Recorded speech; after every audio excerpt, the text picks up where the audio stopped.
నిర్మల్ జిల్లాలో పోలీసులు over action చేస్తున్నారు. బెయిల్ మంజూరైన తర్వాత మళ్లీ కొనతం దిలీప్ ను అదుపులోకి తీసుకునేందుకు ప్రయత్నిస్తున్నారు.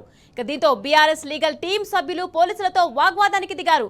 పోలీసుల తీరుకు నిరసనగా BRS legal team, Konatham Dilip, BRS నేతలు కోర్టు గేట్ దగ్గర బైఠాయించి నిరసన తెలుపుతున్నారు. రైట్, ఇదే విషయానికి సంబంధించి మనతో మాట్లాడడానికి దూదిమెట్ల బాలరాజు యాదవ్ బీఆర్ఎస్ నేత ఫోన్ లైన్ లో సిద్ధంగా ఉన్నారు. నమస్తే బాలరాజు గారు. నమస్కారం మేడం గారు. బాలరాజు గారు చెప్పండి, బెయిల్ మంజూరైన తర్వాత మళ్ళీ కొనతం దిలీప్ ను పోలీసులు అదుపులోకి తీసుకునేందుకు ప్రయత్నిస్తున్నారు. అసలు దీన్ని ఏ విధంగా చూడొచ్చు అంటారు?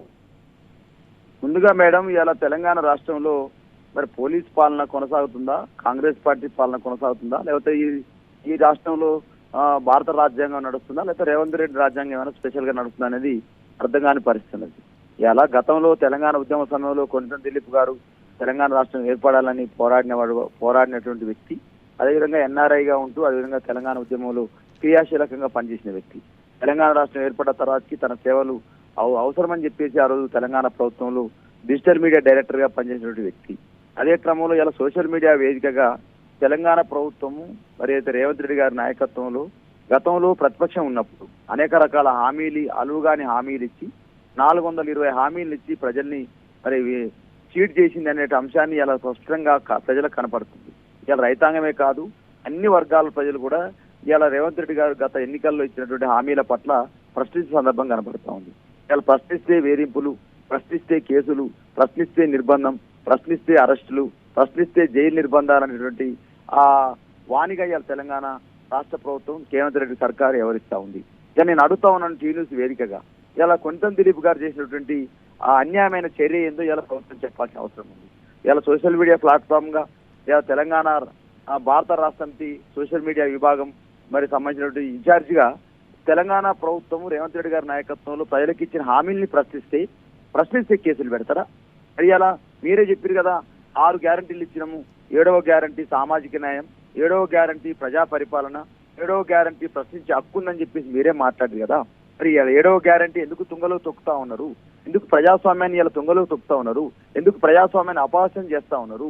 ఎందుకు ఇలా ప్రశ్నిస్తే కేసులు పెడతా ఉన్నారని చెప్తా ఉన్నాము. ప్రతి ఒక్కరు ప్రశ్నించవచ్చు, ప్రతి ఒక్కరు సెక్రటరీ గేట్ రావచ్చు, ప్రతి ఒక్కరు కూడా ద్వారాలు తెరిచి ఉంటాయని చెప్పేసి మాట్లాడిన ఒక రేవంత్ రెడ్డి ఇవాళ ఎందుకు ఎడిపోయింది? ఇలా కొనతం దిలీప్ని ఎందుకు నిర్బంధిస్తా ఉన్నావు? ఎందుకు అరెస్ట్ చేస్తా ఉన్నావు? తను డల్లాస్ సభల్లో, రైతోత్సవ సభల్లో, అదేవిధంగా తన తండ్రి గారి పుస్తకాన్ని ఆవిష్కరించడం కోసం అమెరికాకి వెళ్ళిన సందర్భం కనపడుతూ ఉంటే, ఒకవైపు నిద్రలేమితోటి ఒకవైపు అమెరికా నుంచి ఇక్కడికి వచ్చి దేగానే అరెస్ట్ చేయాల్సిన అవసరం ఏంది? పారిపోయే వ్యక్తి కాదు కదా అతను. సోషల్ మీడియాలో ఏదో పోస్ట్ పెట్టినని చెప్పేసి అలా నిర్బంధిస్తూ బెయిల్ వచ్చిన తర్వాత కూడా మళ్ళీ ఒక కేసులు పెట్టాలనే ప్రయత్నం ఏదైతే ఉందో ఇది అన్యాయం కదా. మొదటి నుంచి కూడా ఈ 18 నెలల కాలంలో రేవంత్ రెడ్డి సర్కారు ఎవరు ప్రశ్నిస్తే వారి మీద కేసులు పెడతా ఉంది. మొదటగా మాజీ మంత్రులు హరీష్ రావు గారు మీరు రుణమాఫీ చేయట్లేరని చెప్పేసి మాట్లాడితే మీరు హామీ అమలు చేయరని చెప్తే క్యాంప్ ఆఫీస్ మీద దాడి చేయడం జరిగింది. అదేవిధంగా మా పార్టీ వరకిపేట కేటీఆర్ గారు మీరు హైదరాబాద్ల పేరుతోటి పేదోళ్ళ ఇళ్లను కూలగొడుతారంటే ముషిరాబాద్ లో మా పార్టీ వరకిపేట కేటీఆర్ గారి పైన దాడి చేయడం జరిగింది. వరద బాధితుల కోసం హరీష్ రావు గారు ఖమ్మం వెళ్తే అక్కడ దాడి చేయడం జరిగింది. రుణమాఫీ కాలేదు, నీ కొండారెడ్డి పనులను నిరూపిస్తామంటే సోషల్ మీడియా వేదిక పోయినట్టు యూట్యూబ్ జర్నలిస్టులను మరి దాడి చేయడం జరిగింది. అదేవిధంగా అసెంబ్లీ వేదికగా యూట్యూబ్ జర్నలిస్టుల గురించి ఇష్టం వచ్చినట్టు మాట్లాడిన రేవంత్ రెడ్డి తీరు చూస్తా ఉంటే ఈ రాష్ట్రంలో ప్రజాస్వామ్యం అనేది కూడా చచ్చిపోతా ఉందని చెప్పేసి ఇలా స్పష్టంగా తెలియజేస్తా ఉన్నాం. ఇలా ప్రజాస్వామ్యానికి మరణశాసనం రాస్తున్న ఈ రేవంత్ రెడ్డి సర్కార్ పైన మరి ఇలా పెద్ద ఎత్తున ప్రజలు కూడా విజృంభిస్తున్న సందర్భం కనపడతా ఉంది. ఇవాళ చూడండి, కేసీఆర్ గారు తెలంగాణ తొలి ముఖ్యమంత్రి, కేసీఆర్ గారు తెలంగాణ రాష్ట్రాన్ని సాధించిన నాయకుడు, కేసీఆర్ గారు తెలంగాణ కోసం అనేక రకాల కష్టాలు కథలు పడి అనేక రకాల ఇబ్బందులు పడి ఎక్కరాని మెట్లెక్కి పడరాని పాటలు పడి తెలంగాణ రాష్ట్రాన్ని సాధిస్తే తెలంగాణ రాష్ట్రం సాధన సమయంలో తెలంగాణ రైతుల కష్టాలు చూసిన నాయకుడుగా, తెలంగాణ ప్రజల కష్టాలు చూసిన నాయకుడుగా ఈ నీళ్లను తెలంగాణ ప్రజలకు అందించాలి, రైతాంగానికి అందించాలి, నా కోటి రతనాల వీణ తెలంగాణ అన్న కాళోజీ నినాదం ఏదైతే ఉందో కోటి రతనాల వీణ కాదు కోటి ఎకరాల మాగాడి చేయాలని చెప్పేసి కాళోజీ నినాదాన్ని మేము పూరింపే ప్రయత్నం చేస్తా ఉంటే ఆ కాళేశ్వరం అనే ప్రాజెక్టు కడితే ఇవాళ తెలంగాణ తొలి ముఖ్యమంత్రిని, ఉద్యమకారుణ్ణి, తెలంగాణ కారణ జన్ముని కూడా ఇవాళ వేధించే ప్రయత్నం చేస్తా ఉన్నారు. ఒకవైపు కేటీఆర్ గారు వేధించడం, ఒకవైపు కేసీఆర్ గారు వేధించడం ఇవాళ పరిపాటిగా మారింది ఈ రాష్ట్ర ప్రభుత్వానికి. 100% మీరేదైతే అధికారులు ఎవరైతే ఉన్నారో ఇవాళ మీరందరూ కూడా కష్టపడి చదువుకుని ఉద్యోగాల్లో ఉన్నారు.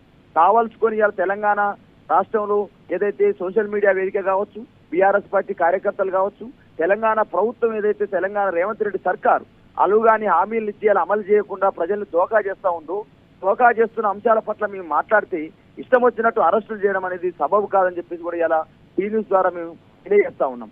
మీరు కాదు కూడదని పోలీస్ అధికారులు కాంగ్రెస్ పార్టీ కార్యకర్తల్లాగా ఎవరిస్తే డెఫినెట్ గా పింక్ బుక్ లో రాసి పెడతా ఉన్నాం.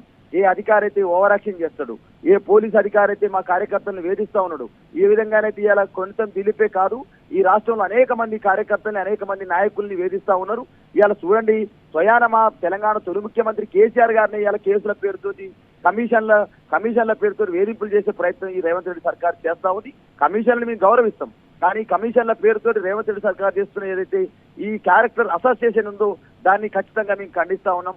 డెఫినెట్ గా కొనితం దిలీప్ తో పాటుగా ఈ తెలంగాణ ప్రాంతంలో ఈ రేవంత్ రెడ్డి అరాచక పాలన పైన డెఫినెట్ గా భారత రాష్ట్ర సమితిగా కొట్లాడతామని తెలియజేస్తా ఉన్నాం. Okay right, thank you Balaraju గారు.